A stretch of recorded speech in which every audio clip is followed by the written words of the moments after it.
From the start of the First World War, Germany seized on Britain's greatest weakness, a vast empire, hard to defend, fatal to lose.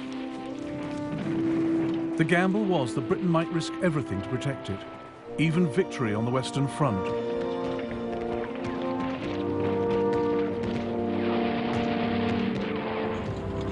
War for Europe meant war for the world.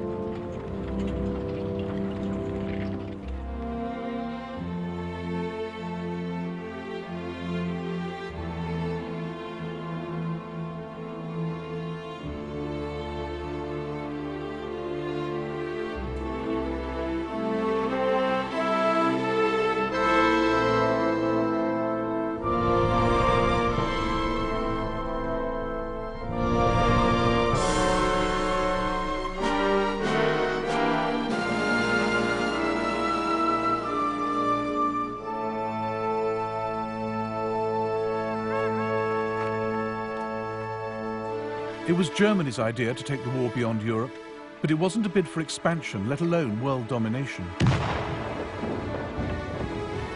The aim was to take the pressure off her armies in Europe by attacking the British Empire, hoping to divert Britain's troops, ships and resources to defend distant colonies. Britain also had no thought of a bigger empire. She just didn't want to lose the one she had. So while Germany wanted to open the war up around the globe, Britain was desperate to close it down.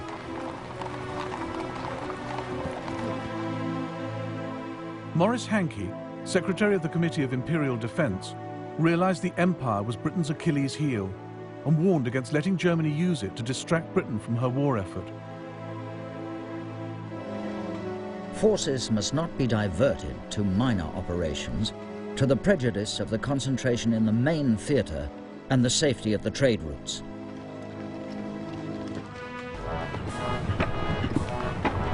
"15 years before, Germany had proclaimed herself an empire builder.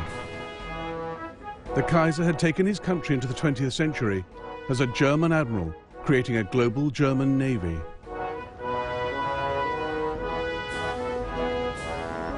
Weltpolitik was the big idea, a policy of overseas imperialism, the brainchild of his foreign secretary, Bernhard von Bülow.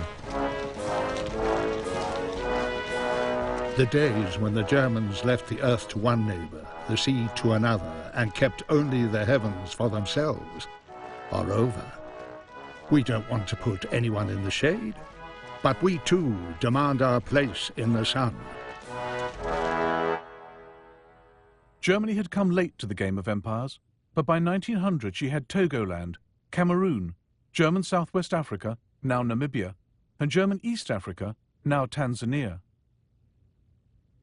Her flag flew over patches in the Pacific, New Guinea, Samoa, and Micronesia. She had a vital toehold in China, at Tsingtao, where she recoaled her ships and brewed beer. Grand Admiral Alfred von Tirpitz saw this as just the start. We are now standing only at the beginning of a new division of the globe.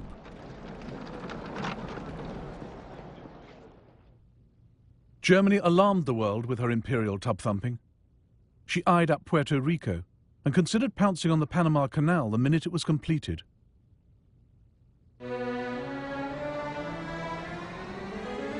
But the boldest of all the Kaiser's schemes was Operational Plan 3. The East Coast is the heart of the United States, and this is where she is most vulnerable. New York will panic at the prospect of bombardment. By hitting her here, we can force America to negotiate.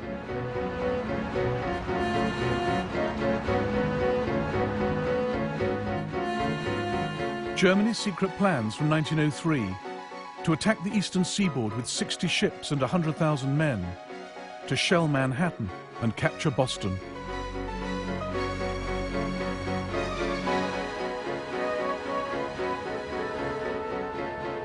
The outlandish scheme was driven by the Kaiser's resentment of America's growing power in the Pacific.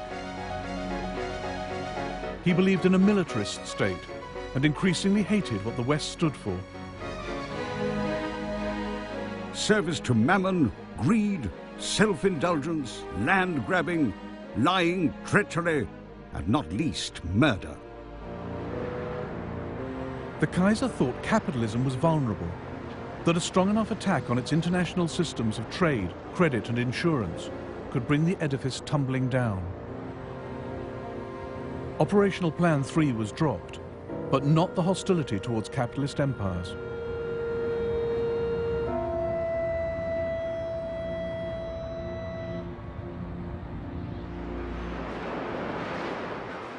By 1912, Germany had traded in Weltpolitik for a more realistic policy. Now, her military machine prepared for a European, not a global war, and the army got the budget increase, not the navy. The first day of war found Germany's high seas fleet trapped by the mighty British Navy in the North Sea. And all the German Navy had to threaten the entire British Empire was a scattered force of 17 cruisers linked by a wireless network to Berlin.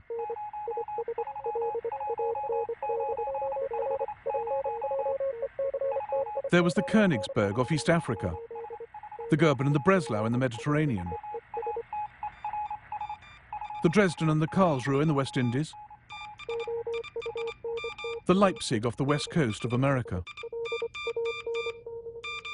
But the greatest concentration of cruisers was Admiral Graf von Spee's powerful East Asiatic Squadron, based at Tsingtao in China.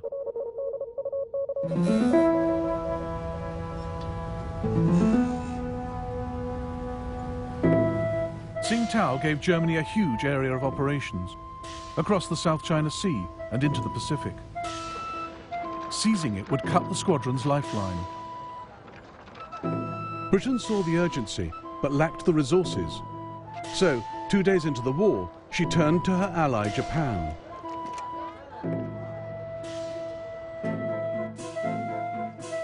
Japan was a growing power. Britain's call for naval help suited her ambitions perfectly. Together, Britain and Japan would capture Tsingtao, vital German base, and the Kaiser's pride and joy. It would shame me more to surrender Tsingtao to the Japanese than Berlin to the Russians. On the 2nd of September 1914, 60,000 Japanese troops landed up the coast, violating China's neutrality. They met up with 2,000 British and closed in on the German garrison of 4,500. It's unbearable. All we can do is sit and wait for this bunch of monkeys to arrive. Every day they get a bit closer. No one expects to get home in one piece. No hope of reinforcements. The noose around our necks is getting tighter and tighter.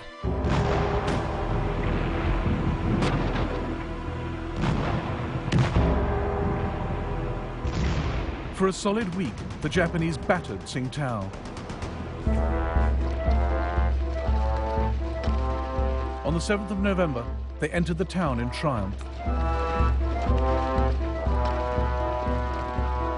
Some Germans sneered at the token British force, forgetting the Japanese to do their dirty work. The brave British. They played no part in the capture of Tsingtao, but they joined in the victory parade. As they went by, we Germans were ordered to turn our backs on them. The English complained to the Japanese commander, but he simply said, well, we can't repeat the whole procession just because of that.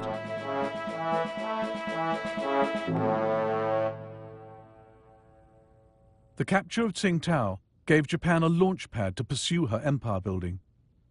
Within weeks, she demanded territory and trading rights from China. Japan also seized all German possessions north of the equator. Australia and New Zealand were quick to steal those to the south. Much to America's frustration, Britain had empowered Japan in the Pacific. Key stage in a process that would lead, a quarter of a century later, to Pearl Harbor.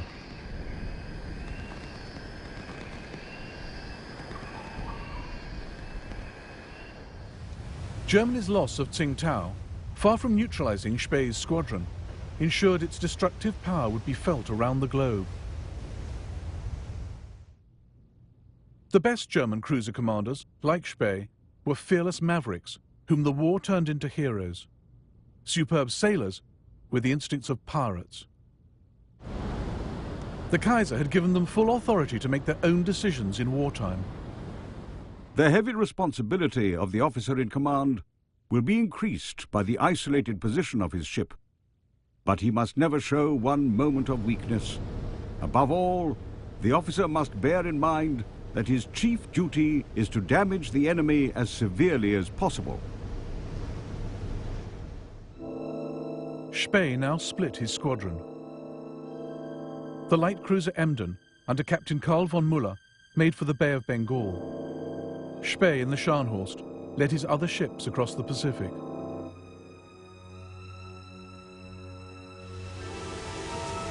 I'm quite homeless. I cannot reach Germany. I must plough the seas of the world, doing as much mischief as I can. At the Admiralty in London, Winston Churchill fretted about where Spee would show up next. The vastness of the Pacific and its multitude of islands offered him their shelter. And once he had vanished, who should say where he would reappear? He was a cut flower in a vase, fair to see, yet bound to die. But so long as he lived, all our enterprises lay under the shadow of a serious potential danger.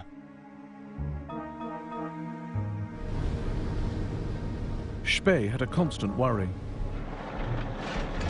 Cruisers needed coal every 8 or 9 days or they'd be dead in the water. He made for neutral Chile, where he had coal waiting for him.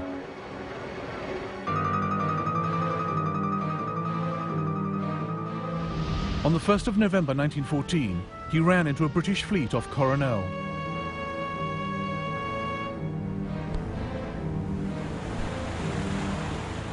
The battle which followed inspired a post-war feature film.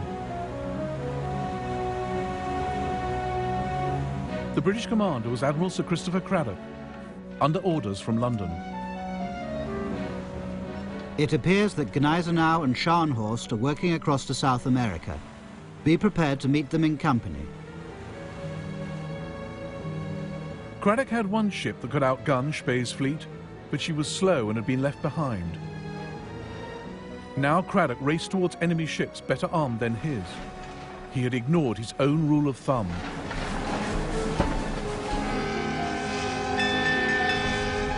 A naval officer should never let his boat go faster than his brain. I immediately ordered Scharnhorst and Gneisenau to go full steam ahead, and within 15 minutes I was racing against heavy seas at 20 knots and came to lie parallel with him.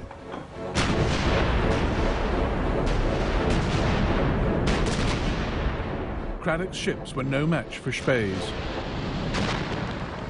Good Hope and Monmouth were obviously in distress. Monmouth yawed off to starboard, burning furiously. There was a terrible explosion on Good Hope between her mainmast and her after funnel. The gust of flames reached a height of over 200 feet, lighting up a cloud of debris that was flung still higher in the air.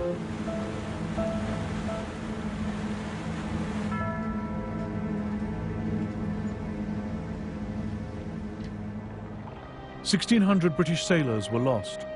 It was Britain's worst naval defeat for 250 years. The global war was going Germany's way.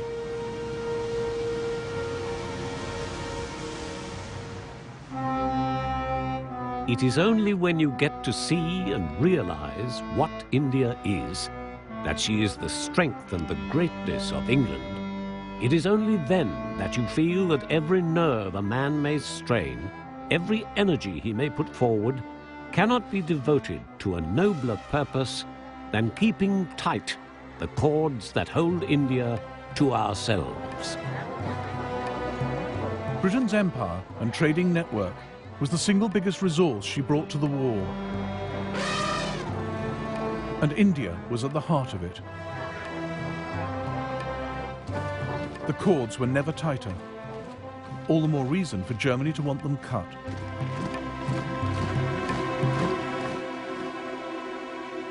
These slender lines on the map were now the focus of intense study in the British and German admiralties, in the chart rooms of warships. Fingers traced the vital shipping lanes, through the Suez Canal, around South Africa's Cape. Minds pondered how to protect them, how to sever them. And one of the sharpest minds was on the bridge of the German cruiser Emden. A month after she left Admiral Spee's squadron, Captain Karl von Müller steered her into the Bay of Bengal. In 1932, the Germans made a feature film about his odyssey.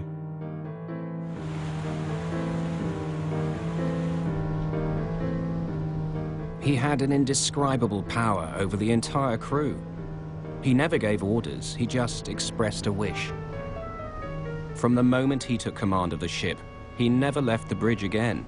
This is where he stood, slept, sat, studied the maps. This is where he wanted to be, stand or fall.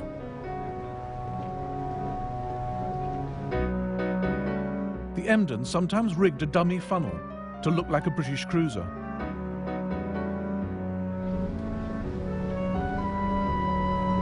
A large steamer appeared dead ahead, and thinking we were an English man of war, was so overjoyed at our presence that she hoisted a huge British flag. I'd like to have seen the look on her captain's face when we hoisted our flag and invited him most graciously to tarry with us a while. Captain Müller became famous for taking all crew and passengers safely onto the Emden before sinking their ship. We always allowed them time to collect and take with them their personal possessions. They usually devoted most of this time to making certain that their precious supply of whiskey was not wasted on the fishes. Müller regularly released his grateful captives.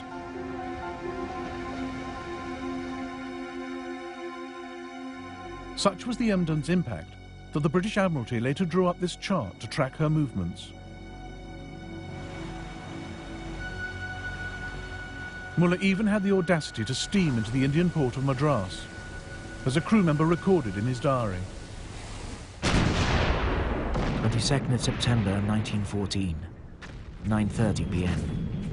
The Emden sneaks closer and fires 125 shots. Some hit boats in the harbour. Huge columns of fire rise above the oil tanks. The coastal defences open fire, but they all fall short. 23rd of September. We are now 100 miles away. We can still see the fires at Madras.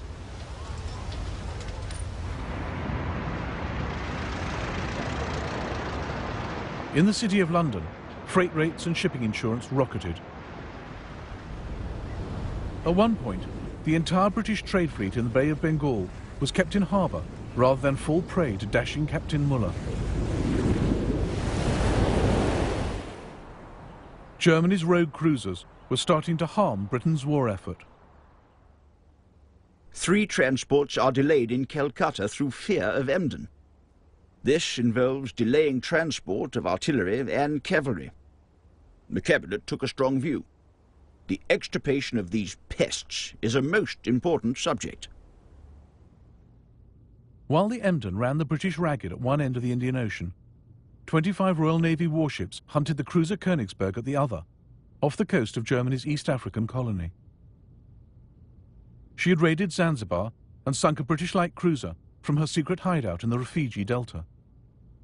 The frustrated British decided to strangle all her possible bases, starting with the port of Tanga.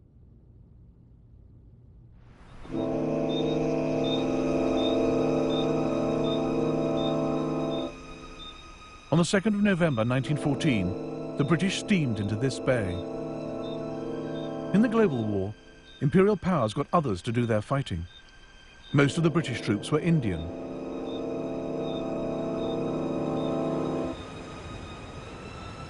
Their arrival was closely watched by Thomas Planton, a 16-year-old African fighting for the Germans. The approaching British ships had all their lights blazing and seemed to be making no attempt to conceal their presence.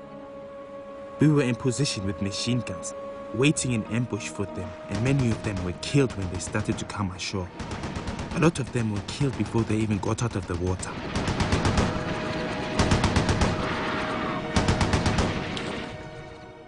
Thomas Plantin was one of 2,500 men under German commander Paul von Lettow-Vorbeck. The British thought taking Tanga would be a pushover, but they reckoned without Lettow. He was a professional Prussian soldier, hard as nails, charismatic. Von Lettow was a remarkable soldier, but stubborn and single-minded to a degree I have fortunately never experienced before. His most remarkable quality was the reckless energy with which he pursued his goals. This was often covered up by his persuasive charm, which he could switch on if he wanted to. On the ship to Africa, von Lettow had met Karen Blixen, who would later write Out of Africa. He clearly turned on the charm for her. A German officer, von Lettow, who belongs to a very old Mecklenburger family, has been such a friend to me. You should hear how they talk about him out here, as the greatest genius of the age. Despite losing men during the landing, the British now threatened Tanga. Governor Schnee ordered Lettow to evacuate the town, rather than see it destroyed. But Lettow had come to Africa to fight. It was crucial to prevent the enemy from gaining a foothold in Tanga, thus giving him a base from which to advance north. I couldn't let the governor's order to spare Tanga take precedence over this priority. Lettow wrecked the British positions himself, on his bicycle. He also called in reinforcements. 3 companies of German troops came by rail to Tanga. Here, on the 4th of November 1914, they met the British Indian soldiers, raw and poorly trained.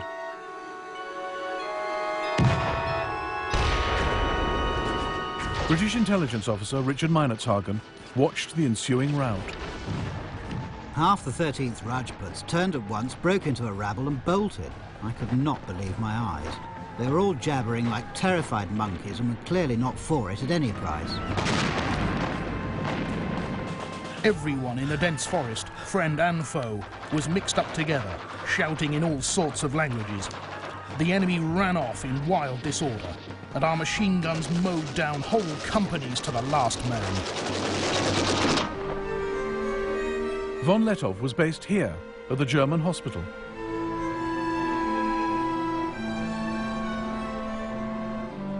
After 2 days of heavy fighting, the British sent Richard Meinertzhagen to negotiate a surrender. The Germans were kindness itself and gave me a most excellent breakfast, which I sorely needed. We discussed the fight freely as though it had been a football match. It seemed so odd that I should be having a meal today with people whom I was trying to kill yesterday. It seemed so wrong, and made me wonder whether this really was war, or whether we'd all made a ghastly mistake.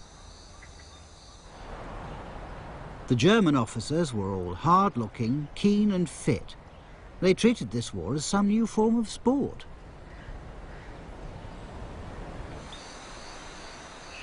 The British failed to take Tanga and suffered 700 casualties.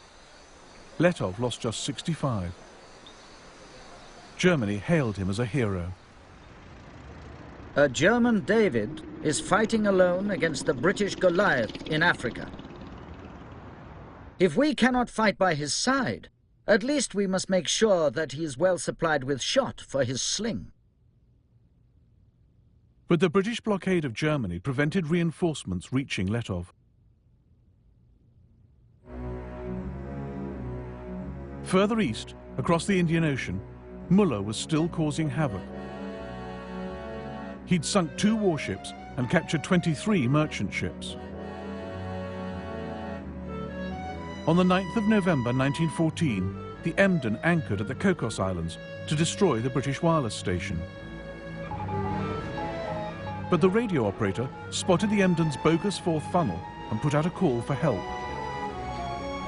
The Australian cruiser Sydney picked up the message and ended the Emden's maverick career.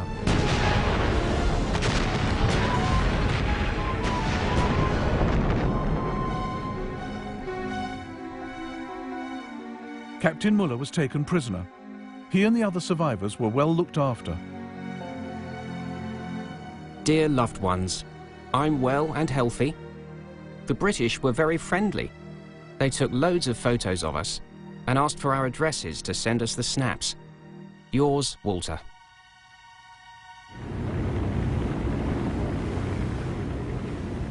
Now, Admiral Graf von Spee's luck also ran out. Britain took the risk of detaching 2 of her latest battlecruisers from the crucial North Sea blockade of Germany to deal with him. On the 8th of December 1914, German commander Hans Pochhammer sighted their huge masts as they recoaled in Port Stanley on the Falkland Islands. He realized the Germans were outgunned and outpaced. We choked a little at the neck. Our throats contracted and stiffened. For that meant a life and death grapple, or rather a fight ending in honorable death. The German fleet tried to get away, but the British battlecruisers were too fast. At 1:25 p.m, Spee turned to face them. But the British were careful to stay out of range of his guns, firing their own from 16,000 yards.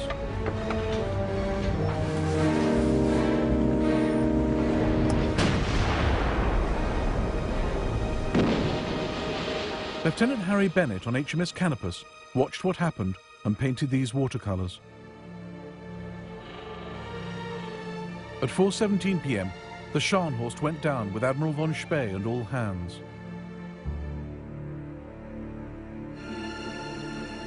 At 6:02 p.m, the Gneisenau sank with most of its crew, including Spee's younger son Heinrich. His other son Otto was on the doomed Nuremberg. The sight was one of fearful awe. She turned over and sank with a graceful gliding motion, as would a tumbler pressed over in a bowl of water. Those who went down in her were game to the end, for we saw a party of her men standing on the quarterdeck, waving the German ensign as she sank, and so they went down into their watery grave. The Battle of the Falklands heralded the end of Germany's cruiser campaign. Her global war would increasingly have to be fought on land. Again, her commanders would stretch slim resources to lead the British Empire a dance.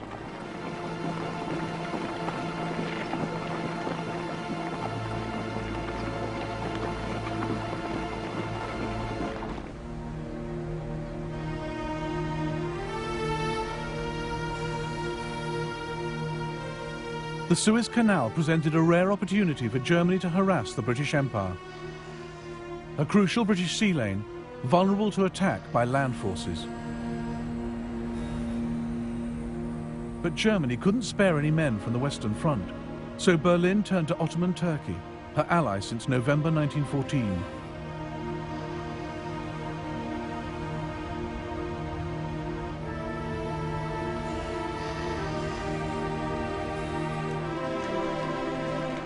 The Turkish Fourth Army was stationed in Palestine, just 150 miles from the Suez Canal.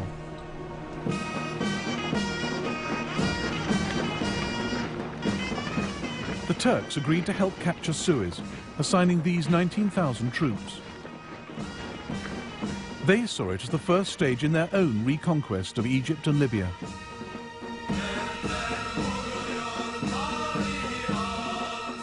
We marched at night and only by moonlight. My heart was filled with a deep melancholy, mingled with great hope of success. At the sound of the song, the red flag flies over Cairo, to the accompaniment of which the advancing battalions forged ahead over the endless waste of desert, feebly illuminated by the pale gleam of the waxing moon. The Turks had to transport howitzers, floating pontoons, food and water across the Sinai Desert, and didn't lose a single man. In the early hours of the 3rd of February 1915, they reached the Suez Canal. The German colonel who had planned the operation now watched it go horribly wrong. A sentry noticed our attack and fired. The shots created panic. The English then blasted the banks with machine gun fire.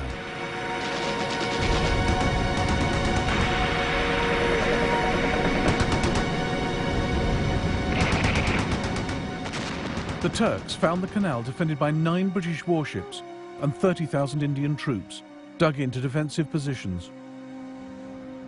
The Ottoman troops suffered 1,200 casualties. The survivors retreated across the desert.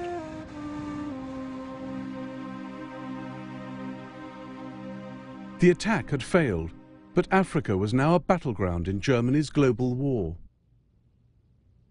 She had 3 bases of operations: the Cameroons, Germany East Africa, where Letov was still at large, and German Southwest Africa with its ports and wireless stations. Luckily for Britain, she had a colony right next door. Unluckily, it was the one whose loyalty she could least rely on.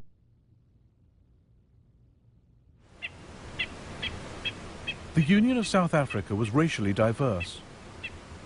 Blacks, Boers, and British settlers. Just 15 years before, Britain had fought a long, bloody war against the Boers. Many still had little love for Britain. Their loyalty could not be counted on. As one commander told South Africa's Prime Minister, Louis Botha, "My men are ready. Whom do we fight? The English or the Germans?" But South Africa was ideally situated to launch an attack on German Southwest Africa. British Colonial Secretary Louis Harcourt took the gamble. If your ministers desire and feel themselves able to seize such part of German Southwest Africa as will give them the command of the wireless stations there, we should feel this was a great and urgent imperial service. South Africa's government readily agreed because it had many imperial ambitions of its own. It wanted to seize German Southwest for itself.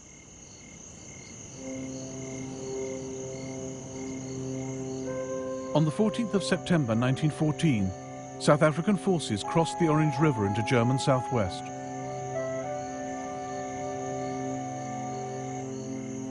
But the Germans were one jump ahead, as the South Africans found out when they paused at the watering hole of Sandfontein.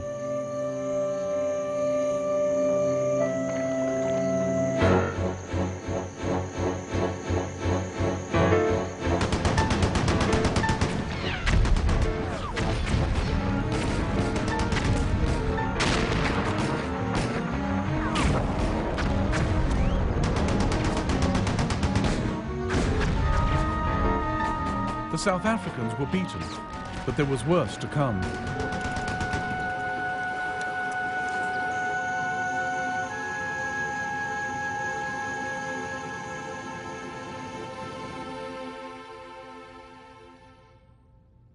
Part of South Africa now rose up in armed rebellion. Commanding the forces in the Northern Cape was Manie Maritz. Fearless and uncompromising, Maritz had fought a vicious guerrilla campaign against Britain in the Boer War. His sympathies lay entirely with Germany.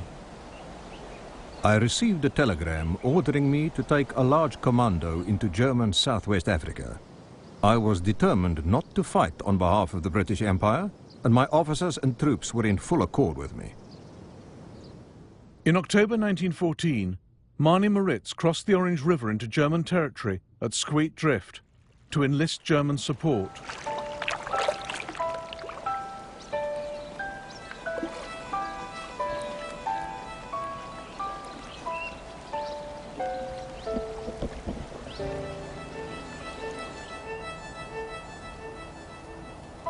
Two days later, Maritz addressed his troops under this tree.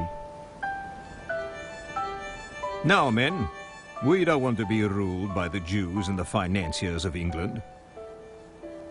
General Beyers, General de Wet and myself have decided to form an independent South African Republic and have entered into an agreement with the governor of German Southwest Africa. They will provide us with arms and ammunition, guns. On this step depends the freedom of the masses of the country.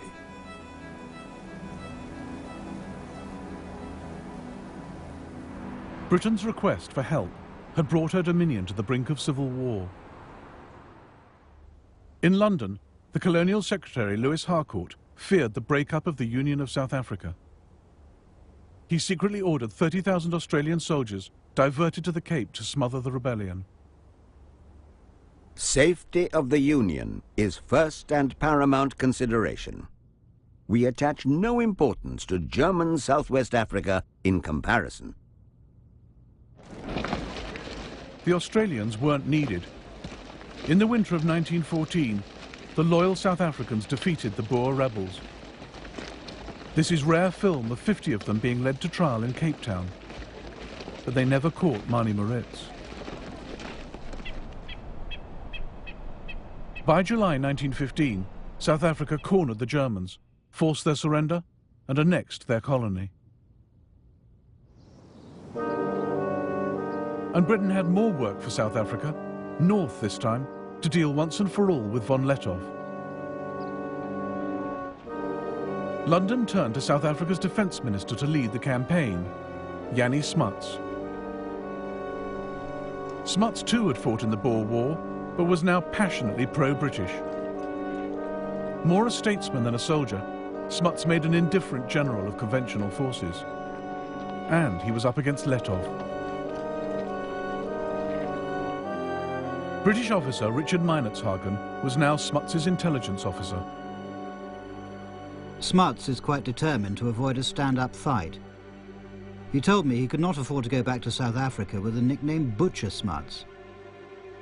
If von Lettow is clever and Smuts not clever enough, there's going to be trouble. Lettow was clever. Here, at his headquarters at Moshi railway station, he thought through the idea of depriving Britain of manpower in Europe by opening up the war in Africa. The question was, could we, with our small forces, prevent considerable numbers of the enemy from intervening in Europe, or inflict substantial damage on their armaments and troops? I strongly believed that we could.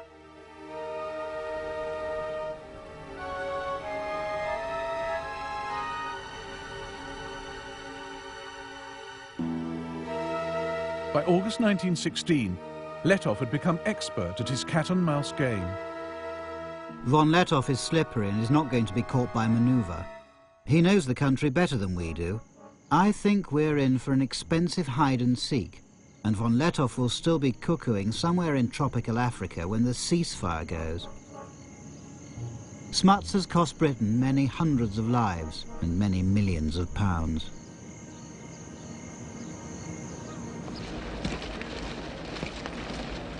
Lettow ran his force of up to 15,000 soldiers, mostly black, on scrounging and improvisation. No supplies from Germany reached him after March 1916, but he made a little go a long way, as Ludwig Deppe, one of his medical officers, noted. When there was no ammunition, Lettow would try to produce his own cartridges. If the men asked the commander for weapons or clothes, they were told, "Take it from the enemy." Lettow made war at cost price. You'd have been justified in displaying this war at a country fair with a for sale sign. Cheapest war in the world.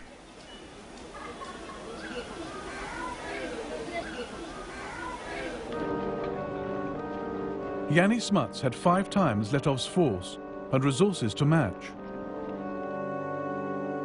But the further he went into German East Africa, the more stretched his supply lines. And he reckoned without the killer tsetse fly. The life expectancy for his 50,000 horses was just 4 weeks.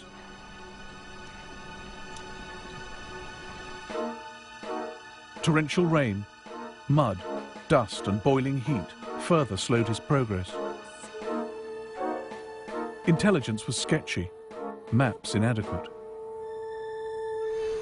Telephone cable often had to be raised to 8 meters to avoid damage by giraffes. Thus is like warfare of bygone days. We come along where no road had ever been, where probably white man had never trod before. The river is in flood and we can't get across. On the other side, the German patrols are watching us. But the crocodile hold the peace between us very successfully.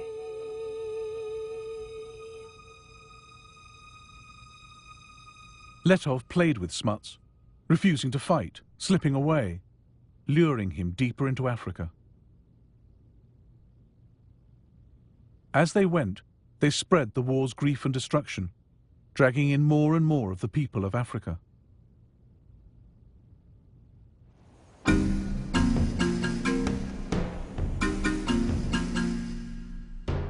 This war was being carried on the backs of black Africans.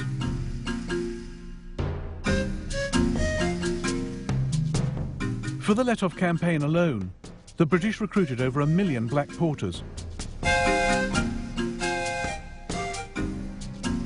1 in 5 died from malnutrition and disease, death rates comparable with those on the Western Front.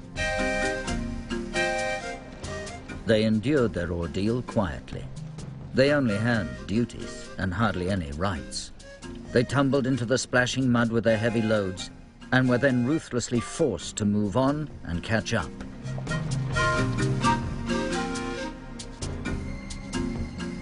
Oh, the Lindy Road was dusty and the Lindy Road was long. But the chap what did the hardest graft, who could not do but wrong, was the Cavarondo porter with his Cavarondo song. It was, "Come here, porter." It was, "Amera, here, get." And Amera didn't grumble. He simply did his bit.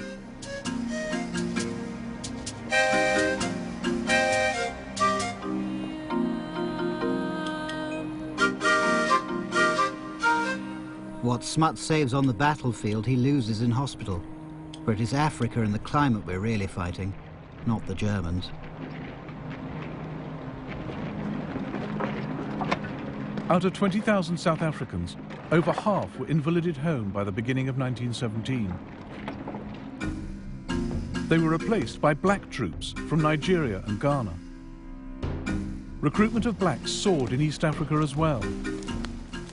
Over the course of the war, the King's African Rifles rose from 3,000 men to 35,000.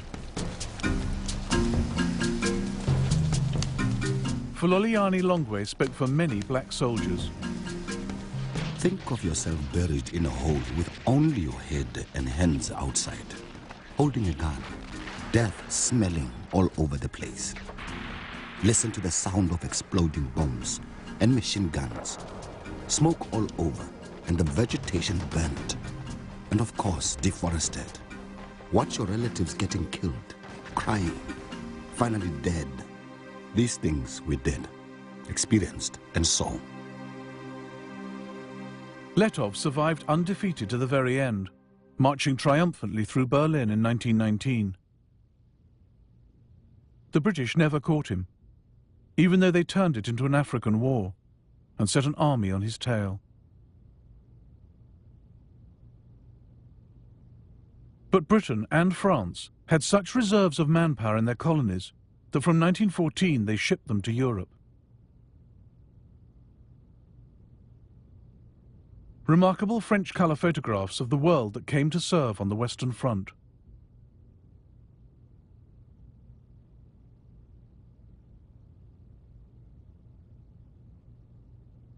French General Charles Mangin had calculated that France could raise up to 300,000 from her empire for Europe. No one believed him. But in fact, they mobilized double that number.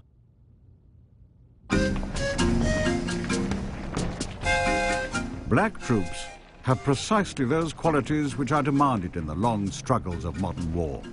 Endurance, tenacity, the instinct for combat, the absence of nervousness, and an incomparable power of shock. Not only do they enjoy danger, a life of adventure, but they are also essentially disciplinable.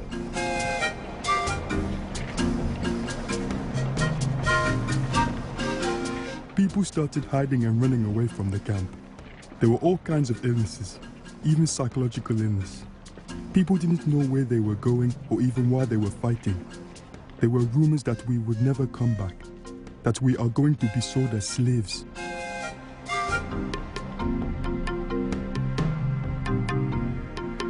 India provided Britain with 1.75 million men in the war.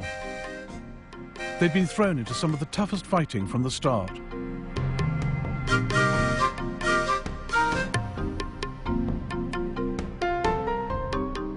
One Indian wrote to a friend, "The war is a calamity on 3 worlds and has caused me to cross the seas and live here. The cold is so great that it cannot be described. We have not seen the sun for 4 months. Thus we are sacrificed. I have neither sleep by night nor ease by day. There can never have been such a war before, nor will there ever be again."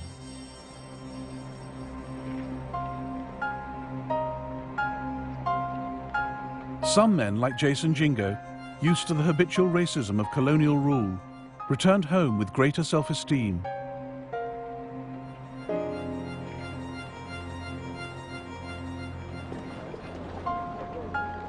We had liked our time in France. It was our first experience of living in a society without a color bar. We were different from the other people at home. Our behavior, as we showed the South Africans, was something more than they expected from a native. We had copied the manners and customs of the Europeans, and not only copied, we lived them.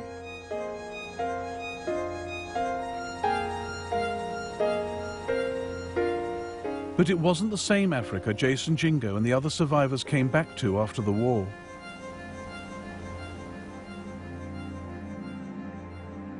The empires which once carved it up had now turned parts of it into a wasteland, as German medic Ludwig Deppe realized. Behind us we leave destroyed fields and, for the immediate future, starvation. We are no longer the agents of civilization. Our path is marked by death, plundering, and deserted villages.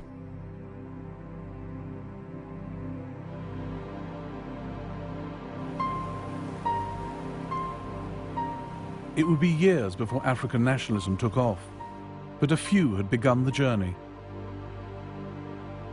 In 1914, John Chilembwe challenged the basis of the war and Africa's place in it. And his words would haunt colonial officials for years to come. Let the rich men, bankers, titled men, storekeepers, farmers, and landlords go to war and get shot. Instead, the poor Africans who have nothing to own in this present world, who in death leave only a long line of widows and orphans in utter want and dire distress, are invited to die for a cause which is not theirs.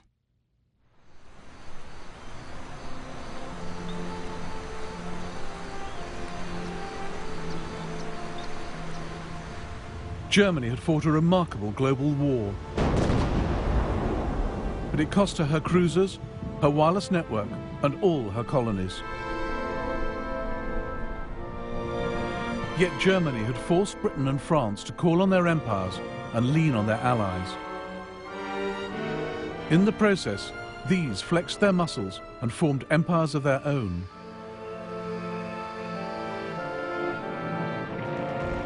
The First World War saw the last scramble for Africa. And the ideas the Kaiser had so hated, land grabbing, avarice and capitalism, had in fact been spread wider. For the moment, imperialism looked more successful than it had ever been.